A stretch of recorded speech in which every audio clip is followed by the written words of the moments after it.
এতিয়া চতুৰ্থ অধ্যায় জ্ঞান কৰ্ম সন্ন্যাস যোগ। জ্ঞান কৰ্ম সন্ন্যাস যোগ ছবি। অ ৰাম ৰাম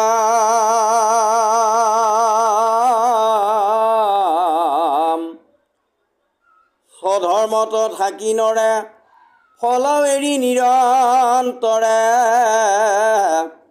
কৰ্ম কৰে যাৰ যে নভাবে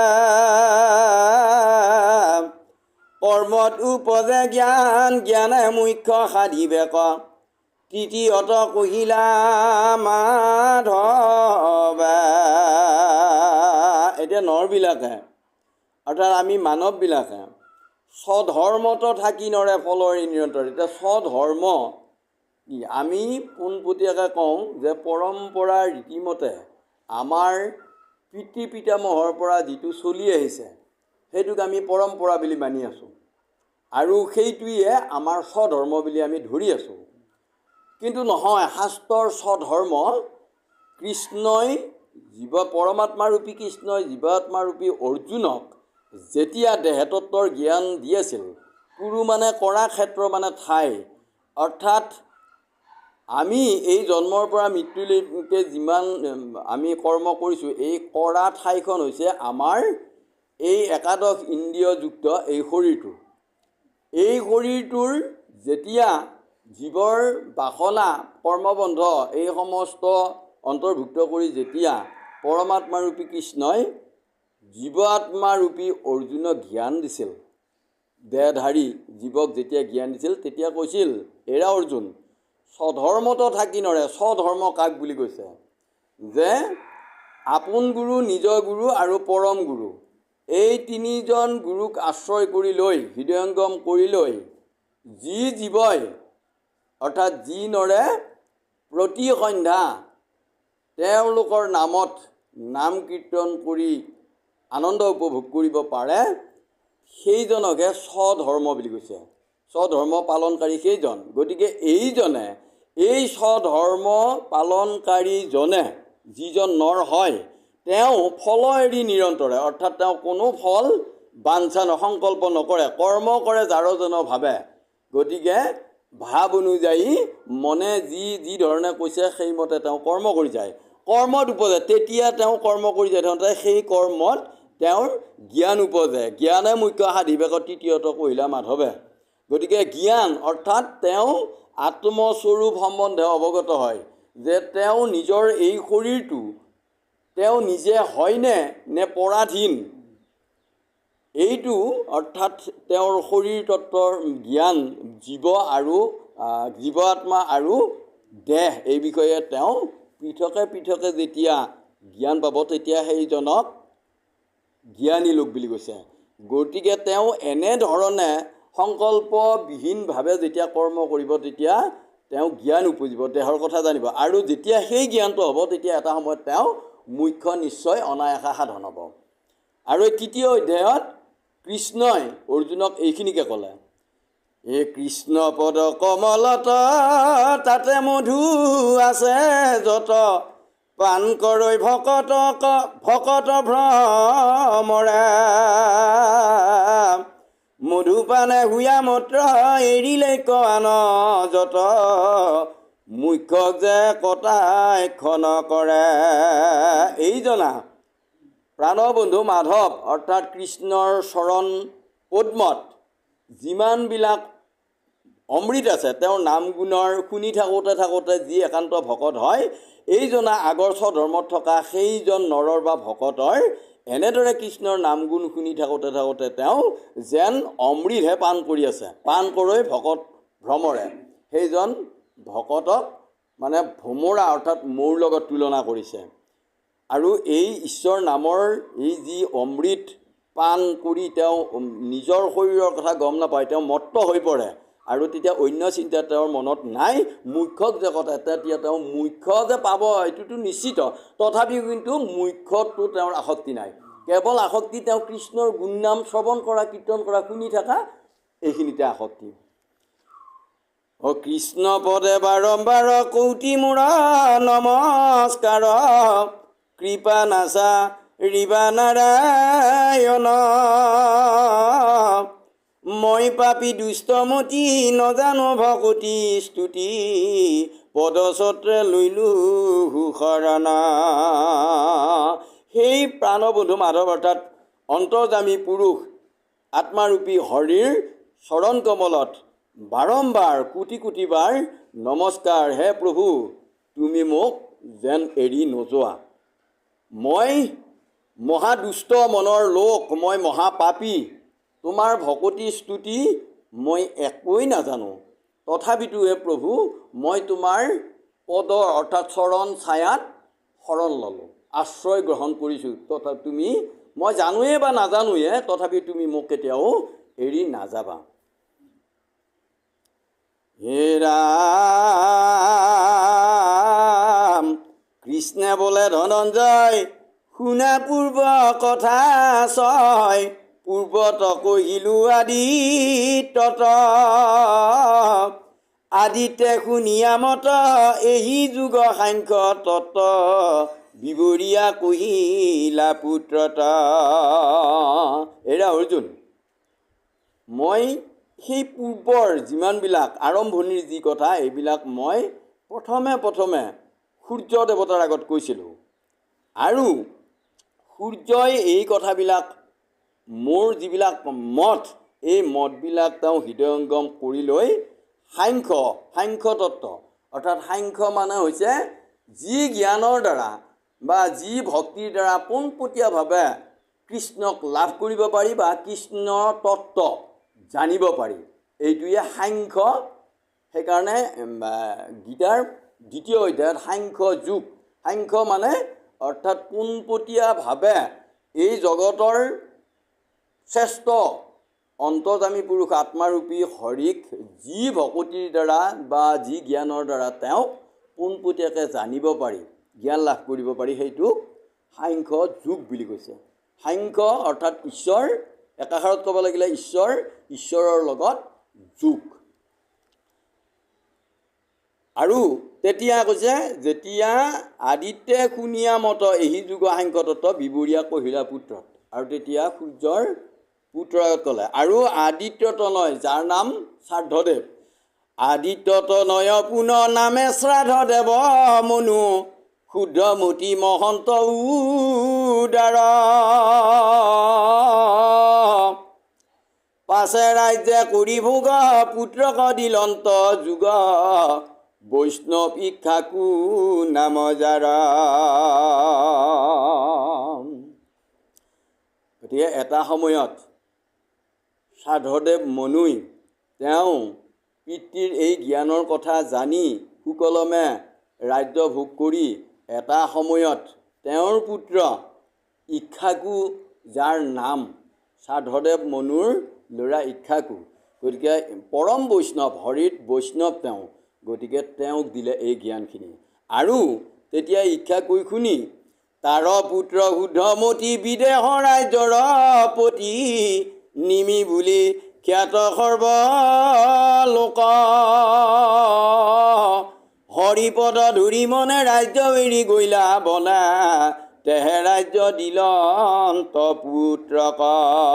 অৱশেষত ইক্ষাকু ৰজাই তেওঁৰ পুত্ৰ অৰ্থাৎ ইক্ষাকুৰ পুত্ৰ যি ৰাজ্যৰ ৰজা, সেই ৰাজ্যখনৰ নাম বিদেশ।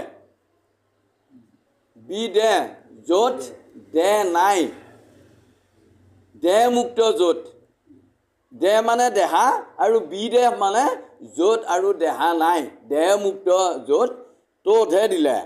তাৰ পুত্ৰ শুদ্ধমতি বিদেশ ৰাজ্যৰ প্ৰতি, নিমি বুলি খ্যাত সৰ্বলোক। নিমি ৰজাই নিজৰ দেহক তেওঁ কেতিয়াও ভ্ৰক্ষেপে কৰা নাছিল। তেওঁ জীয়াই থকা অৱস্থাটো দেহৰ কথা তেওঁ গমেই পোৱা নাছিল। তেওঁ দেহত থকা ঈশ্বৰ জনা বা বাহিৰৰ সমস্ত জীৱ জগতত যে আত্মাৰূপী ঈশ্বৰ আছে, গতিকে দেহ মিছা, ঈশ্বৰ সঁচা, এই সঁচা জ্ঞানত তেওঁ সদায় সচেতন হৈ তেওঁ ভক্তি কৰি আছিল।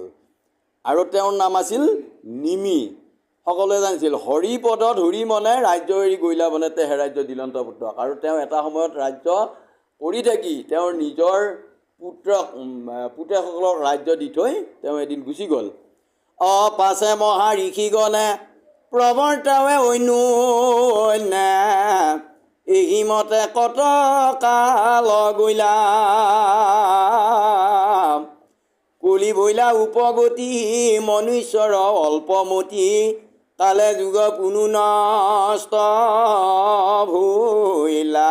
আৰু অৱশেষত মহা ঋষিগণে যেতিয়া গম পালে এই পুত্ৰৰ পৰা নিমি ৰজাৰ পৰাও যেতিয়া গম পালে তেতিয়া অন্যে প্ৰৱৰ্তাব অন্যে গতিকে ইজনে সিজনে পালন কৰিবলৈ ল'লে সেই ভক্তি সেই ধৰ্ম আৰু তেওঁলোকে প্ৰচাৰ কৰিবলৈ ল'লে এনেধৰণে। এইমতে কিমান দিন পাৰ হৈ গ'ল আৰু অৱশেষত এটা সময়ত আহিলে কলি ভৈলা উপগতি। এই কলি সত্যত এটা দাপৰ কলি, গতিকে 4 যুগ, এতিয়া কলি যুগ আহি উপস্থিত হ'ল। মনুষ্যৰ অল্পমতি, কলি যুগৰ মনুষ্যৰ কেতিয়া মৰে তাৰ হিচাপ নাই। কালে যুগ কোনো নষ্ট ভৈলা, এটা সময়ত সময়ৰ লগত যেতিয়া যুগ হৈ যায় তেতিয়া নষ্ট হৈ যায়, বিনাশ হৈ যায়। আৰু শুনা সভ্য হাঁচি তোমাতক হওঁ যাচি ৰহস্য যে আতি গুইপ মত সিদ্ধমুনি নজানয় বিনা ভক্তি নপায় কিন্তু সি তুমি প্ৰিয়তম। এৰা সভ্য হাঁচি তোমাক মই উপযাচি ক'বলৈ বিচাৰিছোঁ যে এই ৰহস্য অৰ্থাৎ গূঢ় কথাবিলাক অতি গুহ্যৰো গুহ্য, গুহ্যৰো গুহ্য, ইমান গোপনীয়। সিদ্ধ অৰ্থাৎ সিদ্ধমুনি কাক কৈছে? ভূত ভৱিষ্যত বৰ্তমান যিসকলৰ বিদিত, যিসকল মুনিয়ে জানে, জ্ঞানীয়ে জানে, তেওঁলোকক সিদ্ধমুনি বুলি কৈছে, ত্ৰিকালজ্ঞ। গতিকে তেওঁলোকেও নাজানে আৰু কাৰণ জানিলেও পূৰ্ণ ভক্তি নহয় কাৰণে তেওঁলোকে মোক নাপায়, বিনা ভক্তি নপায়, ভক্তি অবিহনে মোক কেতিয়াও বা মোৰ এই গুহ্য কথাবিলাক কেতিয়াও নাজানে। এৰা সখী তুমি মোৰ প্ৰিয়ৰো অতিকে সুহৃদ অতিকে প্ৰিয়তম, গতিকে তোমাক মই আজি উপযাচি ক'বলৈ ইচ্ছা কৰিছোঁ। অৰ্জুনে বোলন্ত স্বামী তোমাৰ বাক্যত আমি সংশয় মিলিল বিপৰীত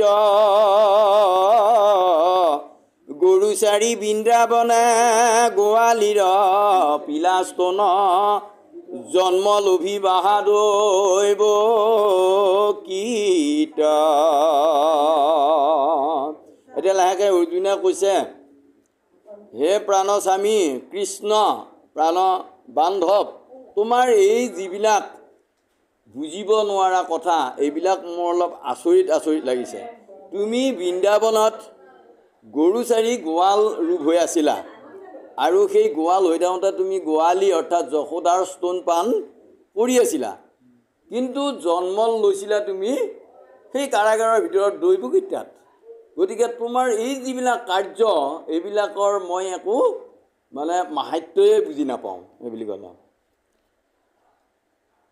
ৰাম অতি আদ্য বৈবৎসত পূৰ্বকালে আছিল অন্ত কাল গৈলা অযুত নিযুত তাহাৰ কথাৰ তত্ৰ জানিলা হাকে নমত ইটো কথা আতি অদ্ভুত।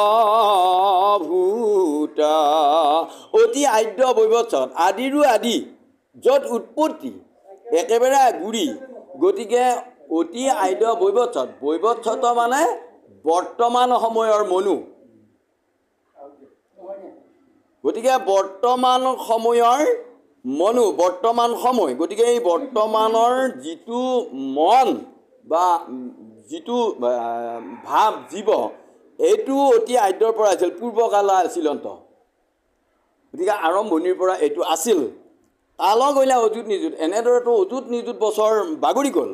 তাহাৰৰ কথাৰ তত্ত্ব, সেই তাহানিৰে কথাৰ তত্ত্ব, আদ্যৰ সময়ৰ কথাৰ তত্ত্ব জানিলা হাকে নমত, তুমি কিদৰে জানিলা, ইটো কথা অতি অদ্ভুত। মই এই কথাটো শুনিহে অলপ আচৰিত প্ৰকাশ কৰিছোঁ। কৃষ্ণে বোলে, হে অৰ্জুন মুহুৰ তোমাৰ পুনঃ বহু জন্ম বহি গৈলা আগ অবিদ্যা শক্তিত থাকি আকৌ নজানা হা সুখী জ্ঞান আৱৰিল মহাভাগত। এতিয়া কৃষ্ণই অৰ্জুনৰ আগত কৈছে, হেৰা অৰ্জুন, তোমাৰ আৰু মোৰ আজিৰ এই জন্মৰ দৰে ইতিমধ্যে ইয়াৰ আগত বহুত জনম জন্মিছোঁ মৰিছোঁ বহু জনম বৈ গ'ল, কিন্তু আমি এই কথাবিলাক বুজি এইকাৰণে নাপালোঁ, অবিদ্যা শক্তিত থাকি অৰ্থাৎ মায়াত মোহিত হৈ থাকি আকৌ নজনা, তুমি এইবিলাকৰ কথা একোৱেই জনা নাই। জ্ঞান আৱৰিল মহাভাগ, যেতিয়া জ্ঞানে আৱৰি ধৰিল বা নতুবা যেতিয়া মায়াত আছিলা, তেতিয়া এই তোমাৰ জ্ঞানটো, যিটো জ্ঞান, এই জ্ঞানটোক মায়াৰ নামৰ ঢাকোনখনে আৱৰি আছিল, যাৰ কাৰণে তুমি সেই জ্ঞানটোক উপলব্ধি কৰিব পৰা নাছিলা। সংসাৰৰ এই মোৰ আমাৰ এই ভাৱটোতে ব্যস্ত হৈ আছিলা, মত্ত হৈ আছিলা। এতিয়া তোমাৰ এই জ্ঞানৰ পৰা, মোৰ পৰা যি জ্ঞান পালা, এই জ্ঞানৰ দ্বাৰা তোমাৰ এই ঢাকোনখন দূৰ হ'ল। জ্ঞানৰ বতাহজাকে তোমাৰ বা এই মোৰ বাক্যৰ বতাহজাকে তোমাৰ ঢাকনিখন দূৰ কৰি দিলা, আৰু যাৰ ফলত তুমি এতিয়া উপলব্ধি কৰিব পাৰিছা যে এনেদৰেতো আগতেও আছিল এই কথাটো। যিয়ে নহওক, অজ জন্ম নাহি যাৰ স্বৰূপত নিৰাকাৰ, স্বেচ্ছায়ে শৰীৰ ধৰো আমি, প্ৰকৃতিৰ অধিষ্ঠান এতে লুপ্ত নাহি জ্ঞান, যিটো মায়া তাৰো অন্তৰ্যামী। অজ, যাৰ জন্ম নাই মৃত্যু নাই, সদায়ে যি চৈতন্য, জন্ম নাহি যাৰ, গতিকে তেওঁৱেই অজ, যি নমৰে, যি জন্মও নধৰে নমৰে, স্বৰূপত নিৰাকাৰ, তেওঁ কিন্তু অন্তৰ্যামী, তেওঁক দেখা নাপায়। স্বেচ্ছায়ে শৰীৰ ধৰোঁ আমি, হেৰা অৰ্জুন, মই কিন্তু ইচ্ছা কৰাৰ লগে লগে মই এটা শৰীৰ ধাৰণ কৰোঁ। প্ৰকৃতিৰ অধিষ্ঠান, আৰু তাতে এই মই যিটো শৰীৰ ধাৰণ কৰোঁ সেইটো প্ৰকৃতি, অৰ্থাৎ মই সৃষ্টি কৰা শক্তিটোই সেই শৰীৰত বাস কৰে, এতে লুপ্ত নাহি কাৰণ। আৰু সেইকাৰণে এই মই যিটো শক্তি সৃষ্টি কৰিছোঁ, যিখন ঢাকন সৃষ্টি কৰিছোঁ, এই ঢাকনখনে আৱৰি থকাৰ কাৰণে এতে লুপ্ত নাহি জ্ঞান, সেইকাৰণে জ্ঞানটো লুকাই থাকে, জ্ঞানটো উপলব্ধি নহয়, লুকাই থাকে। যিটো মায়া তাৰো অন্তৰ্যামী, যি মায়া বুলি কৈছোঁ, যাক মোৰ যাদুকৰী যিটো আৰু এটা যিটো শক্তি, সেইটোৰো অন্তৰ্যামী ময়ে স্বজন কৰিলোঁ যাদুকৰী শক্তিটো মোৰ পৰাই, কিন্তু মই স্বজন কৰা শক্তিটোও মোক চিনি নাপালে, উপলব্ধি কৰিব নোৱাৰিলে। ইমান শক্তি আৰু ইমান শ্ৰেষ্ঠ মই। পূৰ্বে যত শুয়া আছে শুইবে ক যত এক পাছে, পূৰ্বা পৰে জানো ধনঞ্জয়। গতিকে আগতে যিবিলাক হৈ আছিল, ইয়াৰ পিছত যিমানবিলাক হ'ব বা বৰ্তমান যিখিনি, এই আতি গুৰি মাৰি মই সকলোবিলাকৰ জ্ঞাত, মই জানো। স্বৰূপ নজানি লোকে মনুষ্য বোলয় মোকে, আৰু বোলে দৈৱকীত নয়। এতিয়া আমি এই মায়াবাদী শৰীৰধাৰী জীৱবিলাকে নিজৰ ৰূপটো, স্বৰূপটো উপলব্ধি কৰিব নোৱাৰোঁ বাবে আমি দেহকহে জানি আছোঁ, দেহৰ হকে কৰ্ম কৰি আছোঁ। এই দেহৰ মাজত থকা, হৃদয়ত লুকাই থকা আত্মাৰ অৰ্থে আমি কৰ্ম কৰিব আমাৰ সেইটো ধান্দা নাই, সেইটো ধাৰণা নাই। আমি কেৱল নাখালে এই বল নোহোৱা হ'ব, শৰীৰত মৰি থাকিম, এই বুলি ভাবি দেহৰ অৰ্থেহে কৰ্ম কৰি আছোঁ। গতিকে সেইকাৰণে আমি নিজৰ স্বৰূপটো নাজানো, আৰু এই কথাটো নাজানিয়ে মোক সাধাৰণ মনুষ্য বুলি অজ্ঞানী লোকসকলে, মানুহবিলাকে কয়, আৰু বোলে দৈৱকীত নাই, আৰু মই দৈৱকীৰ ল'ৰা বুলিহে জানে। ইমানখিনিতে সীমিত আৰু অজ্ঞানী লোকবিলাকৰ। অব্যক্ত অনাদি আমি এতেকে জানিবা তুমি, চিৰন্তন ব্ৰহ্ম নিৰাকাৰ, মায়াক আশ্ৰয় কৰি মৎস্য কুৰ্ম ৰূপ ধৰি, যুগে যুগে হওঁ অৱতাৰ। মোৰ ব্যক্ততা নাই, মই কেতিয়াও ব্যক্ত নহওঁ, মোৰ আদিও নাই। মই কেতিয়া আৰম্ভণি কৰিছিলোঁ তাৰো কোনো আদি নাই, মই ক'তহে গম তাৰো অন্তও নাই। এতেকে এই কথাখিনিকে তুমি জানিবা যে মই চিৰন্তন সত্য, ময়েই একমাত্ৰ নিৰাকাৰ ব্ৰহ্ম, আৰু মোক বিনে শ্ৰেষ্ঠ চিৰন্তন আৰু কোনো নাই। মায়াক আশ্ৰয় কৰি মৎস্য কুৰ্ম ৰূপ ধৰি যুগে যুগে হওঁ, মই যিটো শক্তি, যিটো ভাৱৰ আৱিষ্কাৰ কৰিছোঁ, যাক মায়া বুলি কৈছে, মোৰ যিটো যাদুকৰী, সেই যাদুকৰী শক্তিটোত আশ্ৰয় কৰিয়ে মই মৎস্য কুৰ্ম নৰসিংহ বামন পুৰুষ এনেদৰে মই বিভিন্ন ৰূপে অৱতাৰ হওঁ লৈ, আৰু মই প্ৰতিটো যুগে যুগে মই এনেদৰে এই জীৱবিলাকক প্ৰভাৱান্বিত কৰি থাকোঁ। পুণ্য যেবে নষ্ট কৰিল, অধৰ্ম প্ৰবল ভৈল, তেবে মই ভৈলো সুপ্ৰকাশ। যেতিয়া পুণ্য থাকালে মই আছিলোঁ, মোক দেখি আছিল। যেতিয়া পুণ্য নাইকিয়া হ'ল, অধৰ্মই প্ৰবলভাৱে আবৃত কৰিলে, তেবে মই ভৈলো সুপ্ৰকাশ, আৰু তেতিয়াহে মই প্ৰকাশমান হ'লোঁ। ধৰ্মক স্থাপন কৰি তেতিয়া মই ভাবিলোঁ যে ধৰ্ম নহ'লেতো জগত নচলে, গতিকে তেতিয়া মই আৱিৰ্ভাৱ হৈ মই ধৰ্মক স্থাপন কৰিলোঁ আৰু অধৰ্মবিলাক নাইকিয়া কৰিলোঁ। দুৰ্জনজনক কৰোঁ নাশ, আৰু যিবিলাক বেয়া মনৰ সেইবিলাকক মই নাশ কৰোঁ। ৰাম পাৰ্থে বোলে যদুৰাই, তোমাতো বিষম নাই, শত্ৰু মিত্ৰ দুইটো সমভাৱ, সাধু কৰা ত্ৰাণ, দুৰ্জনৰ হৰা প্ৰাণ, কেনে কৰা বিষম স্বভাৱ। তেতিয়া ধনঞ্জয়ে কৃষ্ণক কৈছে যে হে বান্ধৱ, তোমাতকৈ আচৰিত বা বিষম আৰু কোনো নাই। তুমি শত্ৰুটো সমানভাৱে আছা, মিত্ৰটো সমানভাৱে। তুমি ভাল পোৱাজনৰ তাত বেছিকৈ, বেয়া পোৱাজনৰ তাত কমকৈ নহয়, তুমি সকলো তাতে সমানে আছা। কিন্তু তাৰ ভিতৰত তুমি যিবিলাক সাধু, সাধু কাক কৈছে? যিয়ে একমাত্ৰ অন্যবিলাকক এৰি তোমাকে সদায় প্ৰাৰ্থনা কৰি আছে, তোমাৰ নাম গুণেৰে তোমাকে যিবিলাকে ভজি আছে, সেইবিলাকক সাধু বুলি কৈছে। তোমাক বিনে বেলেগক আৰু কাহানিও কেতিয়াও কোনোৱে ভাবা নাই, সেইজনহে সাধু। গতিকে সেইবিলাকক তুমি ৰক্ষা কৰা, দুৰ্জনৰ হৰাপান, আৰু যিবিলাকৰ বেয়া মন অৰ্থাৎ মায়াবাদী যিবিলাক, সেইবিলাকক তুমি প্ৰাণ হৰণ কৰি লৈ যোৱা, শুহি লৈ যোৱা। তেনে কৰা বিষম স্বভাৱ। কি আচৰিত স্বভাৱ তোমাৰ। কৃষ্ণে বোলে কহোঁ হেন, মাতৃয়ে পুত্ৰক যেন, আচুক স্বপ্নতো দয়া নেৰে, যদি দুখ দেখে তাৰ নকৰয় পৰিহাৰ, তথাপিতো দৃঢ় কৰি তাৰে।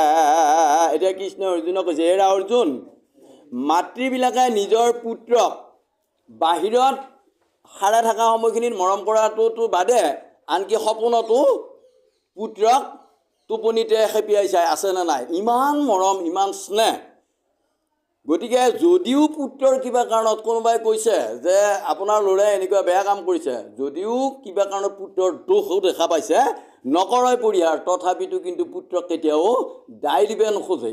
আমাৰ ল'ৰাইটো এনে কাম কৰা বুলি ক'লে মই বিশ্বাসে নহয়, এইবুলিহে ক'ব। গতিকে তাৰমানে মৰমটো কেতিয়াও বাদ দিব নোৱাৰে, তথাপিতো দৃঢ় কৰি তাৰে, তথাপিতো কিন্তু বেছি মৰমহে কৰে নিজৰ ল'ৰা বুলি, দোষ নেদে। ঠিক তেনেদৰে এহিমত কাৰ্য মোৰ দুষ্টক নিয়ম কৰোঁ, দণ্ড দিয়া যাক যথোচিত, অমূৰ ক্ৰোধ তাৰ বৰ, দণ্ড দয়া সমহৰ, বধটো তাহাৰ সুহিত। ঠিক এনেধৰণৰ মোৰো একেটাই কৰ্ম বা একেটাই কাৰ্য। মই দুষ্টবিলাকক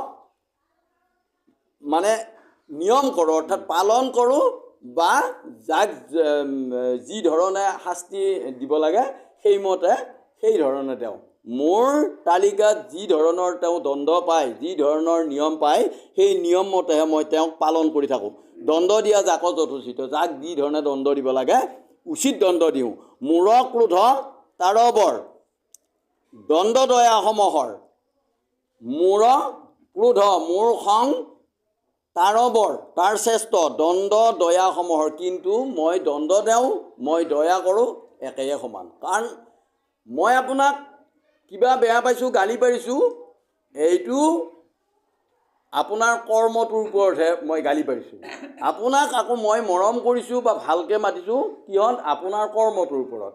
তাৰমানে জীৱদেহে দেহাই যি ধৰণৰ কৰ্ম কৰে, সেই ধৰণৰ কৰ্মৰ ওপৰত দণ্ড দিওঁ, আকৌ সেই ধৰণৰ কৰ্মৰ ওপৰত মই দয়াও কৰোঁ। কিন্তু মই কাকো বেছিকৈ কমকৈ নহয়, সকলোকে সমানে চলাই থাকোঁ। বধটো তাহাৰ হয়, কিন্তু মোৰ হাতত যদি বধ হয়, কিন্তু তথাপিতো তাহাৰ মংগলহে হয়। দেশ ভাৱে গালি পাৰে, এহিমতে মোক নেৰে, তাৰ ভক্তি হোৱে দেশ ভাৱে। যেনে এইটো কোন আছিল? শিশুপাল আছিল, হিৰণ্যকশিপু আছিল। দেখিব নোৱাৰাকৈ গালি পাৰি আছিল, অনবৰত কৃষ্ণ আহিলে নেকি, কৃষ্ণৰ হাতত মৰিমে নেকি, এইবুলি মানে খংভাৱে গালি পাৰি আছিল, কিন্তু মোৰ নামকে উচ্চাৰণ কৰি আছিল। গতিকে মই দেশভাৱে তেওঁক আকৌ সেইমতে উদ্ধাৰ কৰি লৈ গৈছোঁ। হিংসা চিন্তে কায় বাই কেতেকে খে স্নেহে বাধোৱা, মৰি মোৰ স্বৰূপক পাৱে। কেৱল শৰীৰে বাক্যই মনে কেৱল হিংসাভাৱে, যদিও হিংসুকভাৱে ভাবি আছে, কিন্তু তেওঁ মুখে ভাবি আছে। দয়াভাৱে ভাবা, শত্ৰুভাৱে ভাবা, কিন্তু মুখে ভাবি লয়, যি ভাবে নহওক মুখে ভাবক, আৰু মোক যি ধৰণে নাভাবক মই কিন্তু ভাল পাওঁ। মোৰ নাম কোনোবাই খঙত ল'লেও মৰমত ল'লেও মই ভাল পাওঁ। গতিকে আৰু তেতিয়া সেইবিলাকে মৰি পেলাই আকৌ মোৰে ৰূপ পায়, এইবুলি কৈছে। ৰাম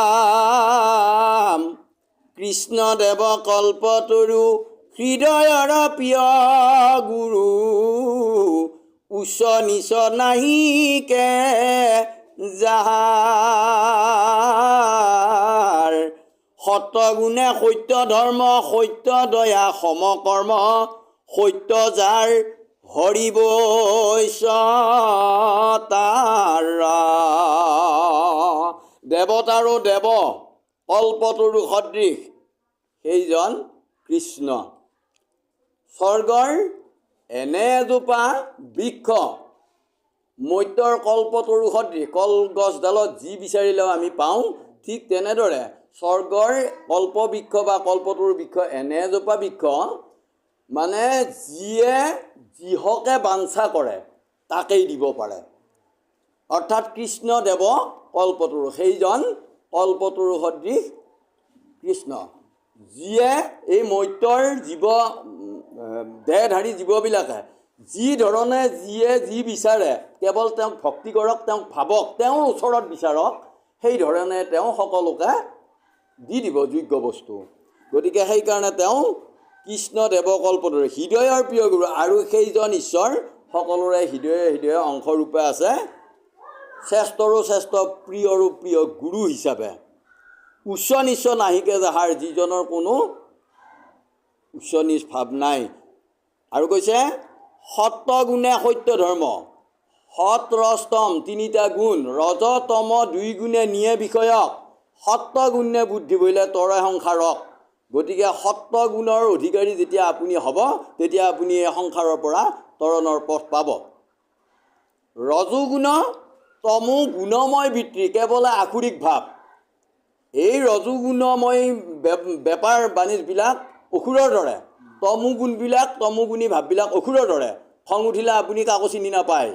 গতিকে ৰজোগুণ তমো গুণময় বৃত্তি, কেৱল আসুৰিক ভাৱ, শুদ্ধ সত্যবৃত্তি, দেৱৰ সম্পত্তি লয়া ভজা কৃষ্ণ পাওঁ। গতিকে দেৱতাৰ সম্পত্তি হ'ল শুদ্ধ ভাৱটো, অৰ্থাৎ সৎগুণটো। সেইকাৰণে কৈছে সত্যগুণে সত্য ধৰ্ম, যদি আপুনি সৎগুণৰ অধিকাৰী হ'ব পাৰে, এই ৰজতম গুণবিলাকৰ পৰা হাত সাৰিব পাৰে এই শাস্ত্ৰৰ শ্ৰৱণ কীৰ্তনৰ মাধ্যমেৰে, তেতিয়া আপোনাৰ ৰজতম গুণ আপোনাৰ কমি যাব, আৰু তেতিয়া আপুনি সৎগুণী হ'ব। আপোনাৰ খং পটকৈ নুঠে, বেয়া কৰ্ম নকৰে।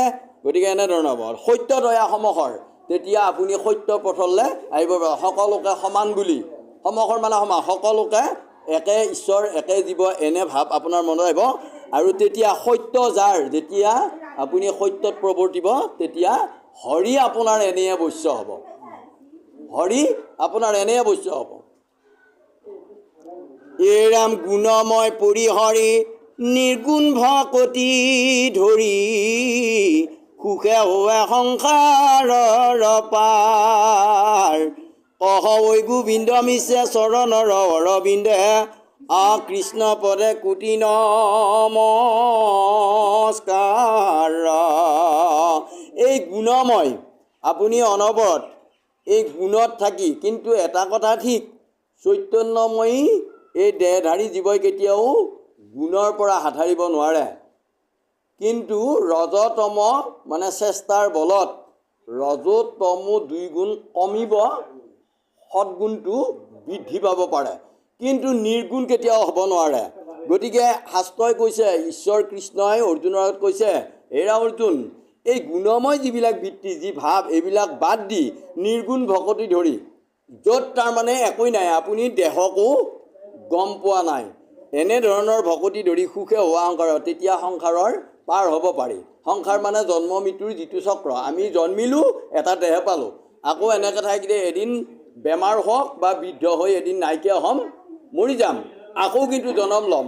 এই অহা যোৱা দেহলৈ অহা যোৱা গতিটোক সংসাৰ বুলি কৈছে। গতিকে এই তাৰমানে ধৰাধামত এই নিৰ্গুণ ভকতিৰ দ্বাৰাই বৈকুণ্ঠ লোক পায়। বৈ মানে ভয়, কুণ্ঠ মানে মৃত্যু বা মায়া। গতিকে মায়াৰ য'ত আৰু ভয় নাই, মায়াত পৰিলে নৰক যন্ত্ৰণা ভুগিব লাগে। গতিকে যি লোক পালে আৰু মায়া নাই, কাৰো প্ৰতি আসক্তি নাই, সেই ঠাইত ঈশ্বৰ আছে। গতিকে ঈশ্বৰ লোকলৈ গ'লে তাৰমানে আৰু এই ধৰাধামত জন্ম ল'ব নালাগে।